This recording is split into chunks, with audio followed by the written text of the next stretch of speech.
Mama, tell Papa, no, I don't want to marry that man. He's too old. My daughter, sometimes life doesn't give us what we want. The chief will take care of us. He's a good man. Once upon a time, in a quiet village surrounded by thick forests and red farmlands, lived a young girl named Chinwe. She was 19, tall and graceful, with smooth brown skin that glowed under the evening sun. Her laughter was soft like the sound of flutes, and her eyes carried dreams of a better future. Chinwe had just finished secondary school and wanted to continue her education in the city. She wanted to become a nurse so she could help the sick in her village, but her family's poverty stood in the way like a tall wall. Her father, Papa Chinwe, was a poor palm wine tapper. Every morning, he climbed tall palm trees, sweating under the burning sun, only to return home with a small calabash of wine that barely sold for enough money to buy gari. Her mother, Mama Chinwe, sold roasted corn by the roadside near the village square. Some days she made money. Other days she came home empty-handed. Their small mud house was always filled with laughter despite the hardship. But one afternoon everything changed. A rich farmer named Chief Nnadozie visited their compound. He was one of the wealthiest men in the village. He owned large farmlands, hundreds of goats, and a big compound with 2 wives and many children. Chief Nnadozie was old, grey-bearded, pot-bellied, and always dressed in flowing white attire. It came with gifts, bags of rice, tubers of yam, and a brown envelope that made Papa Chinwe's eyes widen. That day, the chief said he wanted Chinwe's hand in marriage. He said her beauty would bring peace to his home. He said he would take care of her and her family forever if they agreed. Chinwe stood behind the door listening, her heart pounding fast. She could not believe her ears.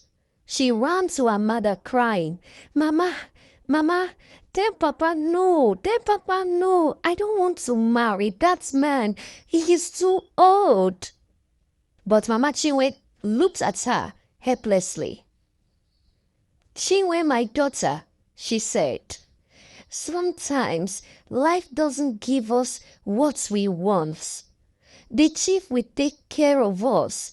He is a good man." For days, Chinwe begged and cried. She told her parents she wanted to go to school, not into a man's house. She even refused to eat for 2 days, but the chief kept coming. He built a small shop for her mother, bought a bicycle for her father, and gave them money every time he visited. Slowly, greed began to cover their eyes. The whole village started talking. People said, Chinwe is lucky. The chief wants to marry her. They said her life was about to change. But only Chinwe knew her heart was breaking. Finally, one Saturday morning, the elders came with kola nuts and palm wine. The bride price was paid. Drums sounded. The women danced. The air was filled with celebration, except for Chinwe's heart. That night, while everyone rejoiced, Chinwe sat alone behind her mother's hut, watching the stars and crying silently. She whispered to herself, "God, why me? Why can't they see that I am not happy?" Chinwe moved into Chief's large compound the following week. It was like entering another world. There were many children running around, goats tied to trees, and 2 cool wives who eyed her with jealousy. The chief's first wife, Ngozi, was tall, proud, and sharp-tongued. The second wife, Adaeze, was cunning and full of gossip. From the first day, they made Chinwe's life miserable. They called her small bride. They laughed when she made mistake. They gave her the hardest chores: fetching water, cooking for everyone, sweeping the compound. At night, the chief would call her to his hut. His breath smelled of palm wine. His touch made her skin crawl. She would close her eyes and endure it silently. Every time he turned away to sleep, she would cry quietly on her mat until morning. Days turned to weeks and weeks to months. Chinwe became pale and withdrawn. Her laughter disappeared. Her dreams of school faded away like smoke from a dying fire. One evening, while going to fetch water at the stream, she met a young man named Ebuka. He had just returned from the city where he worked as a mechanic. He was tall, strong, and full of life. When he smiled, dimples appeared on his cheeks. He greeted her politely and offered to help carry her water pots. She refused at first, shy and cautious. But the next day, he was there again and again. The day after, soon they began to talk. Ebuka was different from anyone she had ever met. He listened to her stories. He made her laugh again. He told her she was too young to be locked in the old man's house. He called her my sunflower because she brightened his day. They began meeting secretly under the mango tree near the stream. They talked for hours. They shared their dreams, and slowly something dangerous began to grow between them. One evening, the sky turned golden, and the birds sang sweetly above them. Chinwe sat close to Ebuka, her heart beating fast. He looked into her eyes and whispered, "I wish I met you before that man did." Tears filled her eyes. Before she could speak, he leaned closer and kissed her gently. That was the beginning of the secret love. For months, they met in secret places, the forest paths, the riverside, even the abandoned yam barn behind the chief's farm. Every meeting felt like stolen paradise. Every goodbye felt like a wound. But fate was watching. One morning, Chinwe woke up dizzy and weak. She hadn't seen her period for 2 months. Fear gripped her heart. She went to an old midwife in the next village. After a short check, the woman looked at her and said softly, "My daughter, you are with a child." Chinwe's world fell apart. She sat on the cold ground shaking. The child was not the chief's. It was Ebuka's. That evening, she met Ebuka under the mango tree. When she told him, his face turned pale.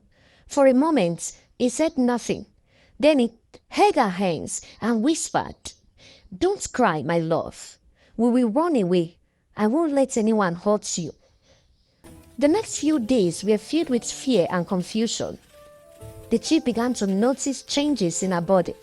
He shouted at her and accused her of being lazy, and warned that he would send her away if she didn't behave. Meanwhile, the gossip in the compound grew louder. Ngozi and Nnadozie whispered to each other, laughing every time Chinwe passed. One evening, as the chief went to the farm, Chinwe packed a few belongings, 2 wrappers, a blouse, and her slippers. She left a short note on the mats. "Forgive me, but I cannot stay here anymore." That night, the rain poured heavily. Thunder roared like angry spirits. Ebuka waited for her by the stream, holding a small bag and a torchlight. When he saw her, he ran to her and hugged her tightly. They held hands and ran into the darkness, their hearts beating fast, their feet splashing through the muddy water. By morning, the whole village was in chaos. The chief's voice echoed across the land as he shouted, "She has disgraced me. She will not go unpunished." He sent his guard to search every path, every farm, every bush, but Chinwe and Ebuka were gone. They had vanished into the world. When the chief went to confront Papa Chinwe, the old man knelt down crying, May Forgive me, Chief. We did not know she would do this. But Chief was furious. He cursed the family, swearing that poverty would never leave their house again. From that day, Papa Chinwe's luck turned bad. His palm trees stopped producing wine. His wife's corn business failed. They lived in shame and sorrow. No one ever saw Chinwe again. Some said she and Ebuka died on their way to the city. Others said they settled far away and started a new life with their baby. Years later, old villagers would sit by the fire and whispered a story. They would say, Chinwe was a good girl, but greed destroyed her parents. And sometimes, on cold nights, when the wind blew through the mango trees, the elders swore they could hear a woman's voice whispering, I only wanted to be free.